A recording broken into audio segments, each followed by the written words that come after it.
Assalamu alaikum. Dear students, I am Mr. Rafi Ahmad Awan. Today going to start chapter 9, whose topic name is transfer of heat.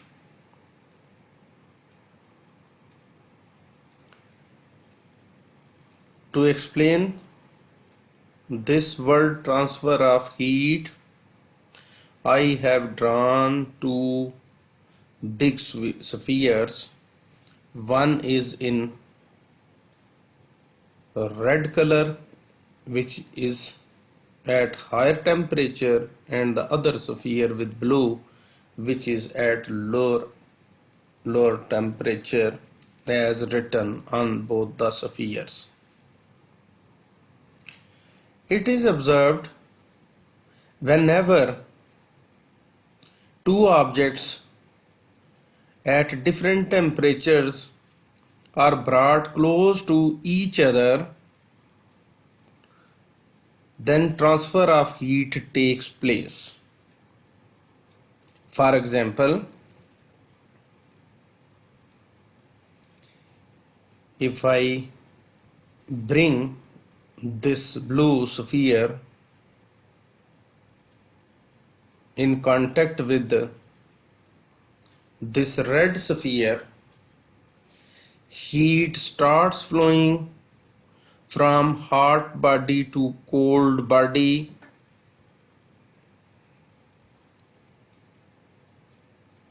और ये सिलसिला उस वक्त तक चलता रहेगा जब दोनों ऑब्जेक्ट्स का टेम्परेचर सेम नहीं होगा. जस्ट कि अगर इधर टेम्परेचर 70 डिग्री सेल्सियस हो गया और on the other side temperature is also 70 degree Celsius, so we can say that both the bodies are in thermal equilibrium. ये प्रोसेस जो होता है ये हमारा ट्रांसफर ऑफ हीट कहलाता है, और transfer of heat is only possible when both the objects are brought close to each other or in contact with each other. And remember that heat always travels from hot body to cold body until both the bodies acquire the same temperature. That condition is called thermal equilibrium. इसके लिए dear students हम इस example के बाद थोड़ा सा book page को study करते हैं जिसमें यही बात लिखी भी हुई है, और मैंने इसको ब्रैकेट्स के अंदर क्लोज भी कर दिया है. आप इसको as a short question mark कर लीजिएगा, और इस क्वेश्चन की जो क्वेश्चन इसका बनेगा शॉर्ट का वो होगा define transfer of heat. It is written here, when two bodies at different temperatures are in thermal contact with each other, thermal energy from hot body flows to cold body in the form of heat. This is called transfer of heat. Transfer of heat, there are three methods for the transfer of heat. Number one,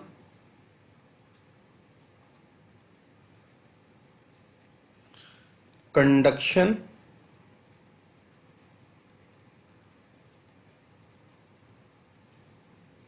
Number two,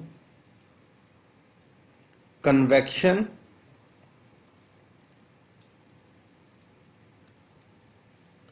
Number two,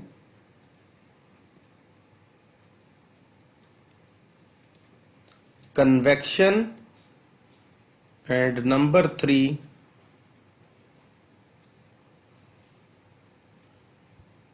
radiation.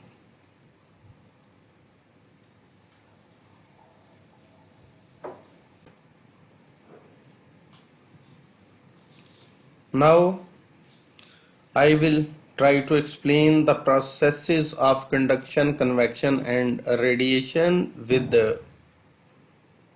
and a simple example. For example, in this diagram, let's suppose this green sphere कि ये मैं इस वक्त यहाँ पे class में मौजूद हूँ और मेरे सामने क्लास के स्टूडेंट्स जो है ना वो लाइन के अंदर ये बैठे हुए हैं।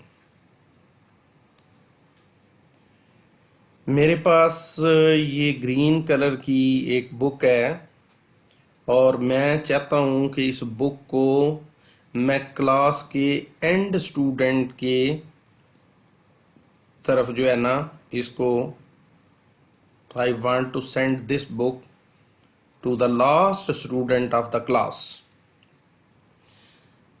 Here we can adopt different methods. First, if I give this book to the first student,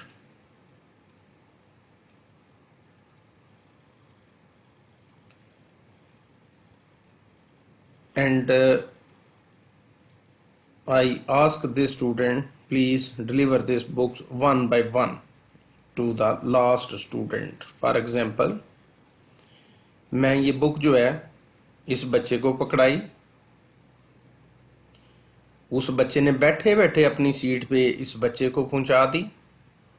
इस स्टूडेंट ने बैठे बैठे ये बुक अपने से पिछले वाले स्टूडेंट को भिजवाई और इसने अपने पिछले स्टूडेंट को भिजवाई। फिर ये इस तरीके से इधर, और इस तरीके से अगर बुक लास्ट स्टूडेंट तक पहुंचेगी तो इसमें हमने ऑब्जर्व किया कि ये बुक जो है वो मेरे से लास्ट स्टूडेंट की तरफ तो पहुंच गई, लेकिन इसमें कोई स्टूडेंट अपनी जगह छोड़ के मूव नहीं हुआ, बल्कि अपनी जगह पर बैठे बैठे उन्होंने हल्की सी मूवमेंट की, जिसको हम वाइब्रेशन कह सकते हैं। तो जब heat in the form of, जैसा कि मैंने बुक की एग्जांपल दी कि अगर हम बुक को हीट समझ लें तो अगर हीट एक साइड से दूसरी साइड पर पहुंचे only due to the vibration of atoms और molecules, then this process is called conduction. This process is called conduction. And if I want to deliver this book to the last student with another way,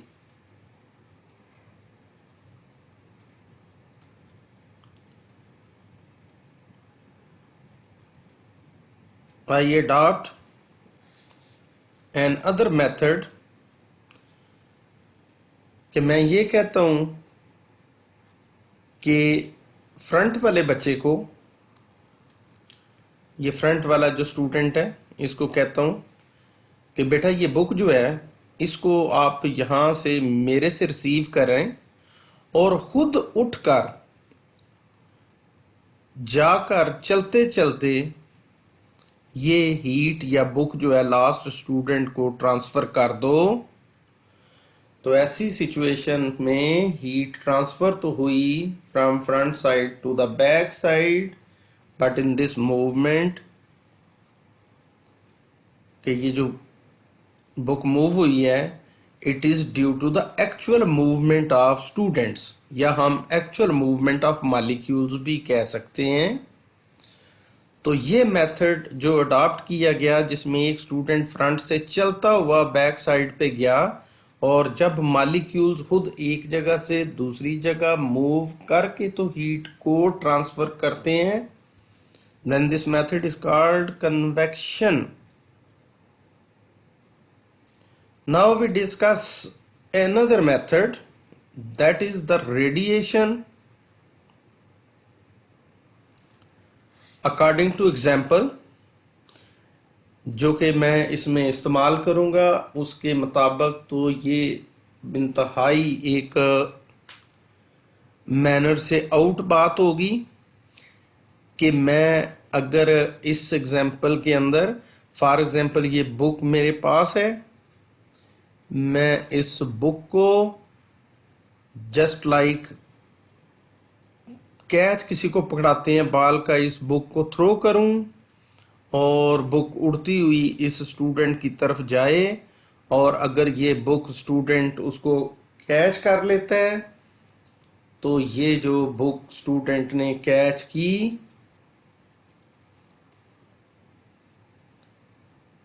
ये process जो है इसके अंदर आपने देखा होगा कि पूरे प्रोसेस के अंदर ये बुक उड़ती हुई उस लास्ट स्टूडेंट की तरफ पहुंची है, जिसमें कोई मटेरियल मीडियम या कोई स्टूडेंट ना बैठे बैठे ना चल कर इसमें पार्टिसिपेट कर सका. So this method in which no material medium is required, that process of the transfer of heat is called radiation.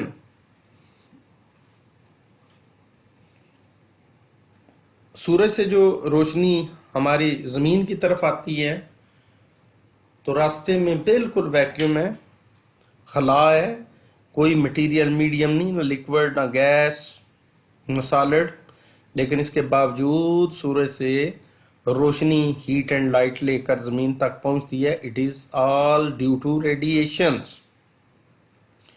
और इसमें मैं ये आपको बताता चलूं कि कंडक्शन जो होती है बेसिकली ये होती है कंडक्शन सॉलिड्स के अंदर होती है, कंडक्शन ओनली इन सॉलिड्स, जबकि कन्वेक्शन प्रोसेस जो है that occur in fluids. Fluids means liquid and gases, but radiation require no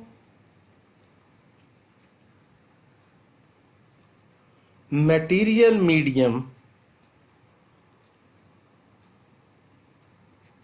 for their transfer. I hope कि मेरे स्टूडेंट्स को इस चीज़ की अंडरस्टैंडिंग हो गई होगी. आप लोगों को इसको अच्छे तरीके से अंडरस्टैंड करना है और फर्स्ट पेज के अंदर ये शॉर्ट क्वेश्चन जो है इसको याद करना है, और इस वीडियो से आपने अंडरस्टैंड करना है कि कंडक्शन, कन्वेक्शन और रेडिएशन का प्रोसेस क्या होता है.